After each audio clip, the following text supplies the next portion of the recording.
Welcome to NC500 Part 3. In Part 2, we visited the world's shortest street, Castle Sinclair Gernigo, Nos Head Lighthouse, John O'Groats, and the very cold and windy Castle of Mey.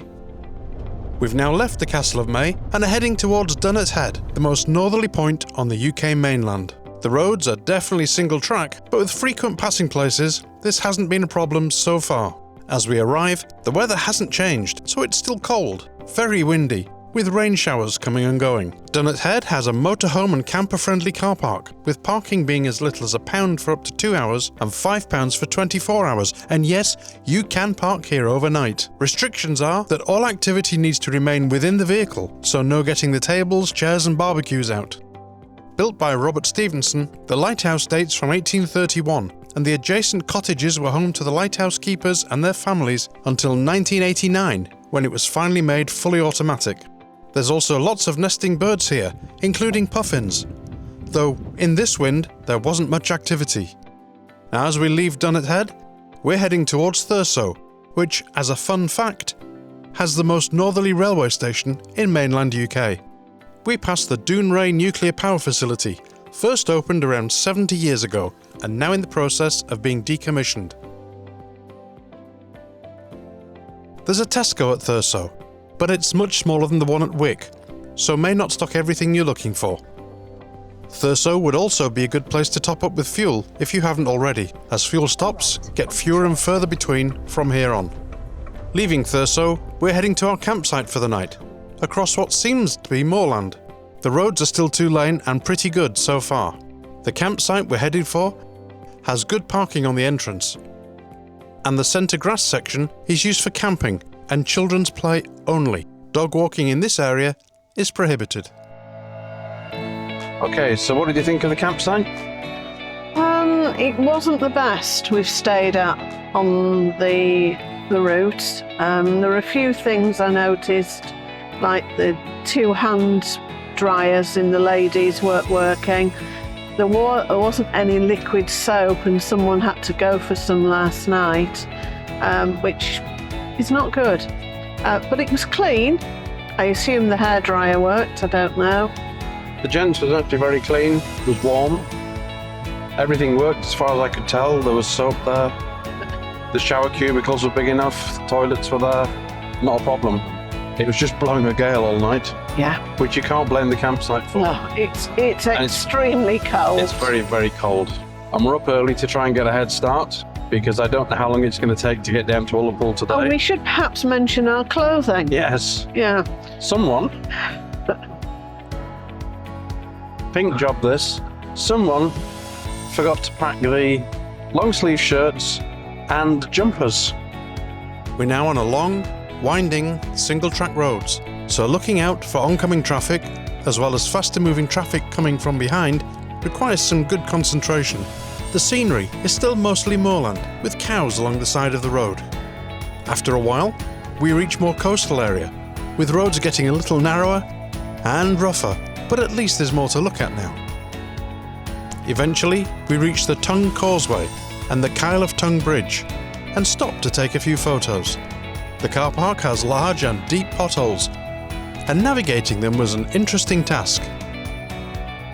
Built in 1971 by Sir Alexander Gibb and partners to carry the A838 from Thurso to Dunnet, the causeway is 2.4 miles long, crossing the natural Tongue Island, as well as a bridge, which was fully refurbished in 2011.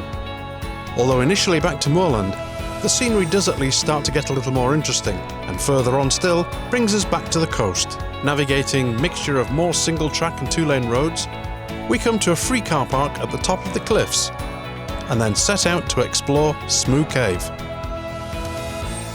The path down to Smoo Cave is generally well made, though the steps can be high in places, and holding onto the handrail is highly recommended. This is definitely not a wheelchair-friendly location, and if you struggle with mobility, especially climbing steps, I'd probably skip this location. The tide was out today, but I understand when the tide is in, you can tour the cave by boat.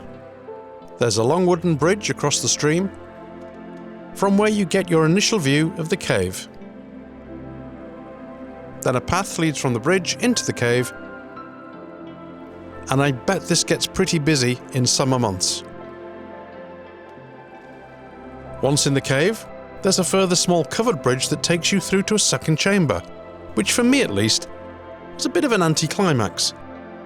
I've seen YouTube videos showing a waterfall and people getting all excited, but there was nothing going on here at all.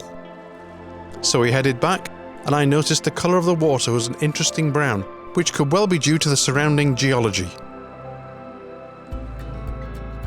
Back on the road, we head south, bypassing many of the usual stops people make at beaches and coves due to the weather. But we're enjoying the new scenery. A little sun, temporary blue skies and very pleasant winding roads. And of course the rain returns as we head towards the Kylesku Bridge, with car parks on both north and south sides. As we arrive, there's plenty of parking spaces, so perhaps this is a good place to stop for lunch. Having a toasted cheese sandwich. Oh dear, I don't like those. Sorry, you're not. I'm having a toasted cheese sandwich and you're having a toasted ham sandwich. Okay. Sadly, we've no crisps to use as a garnish. Following lunch, we head out to take photos of this now iconic bridge, then travel across it on our way south.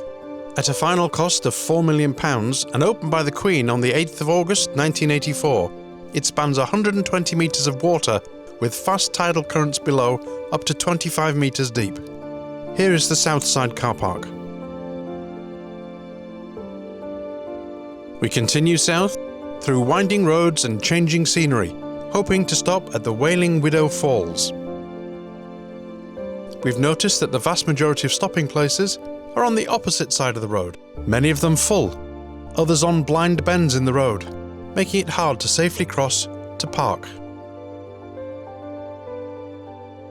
If you're looking to stop on these laybys, it's much easier if you're heading north rather than south.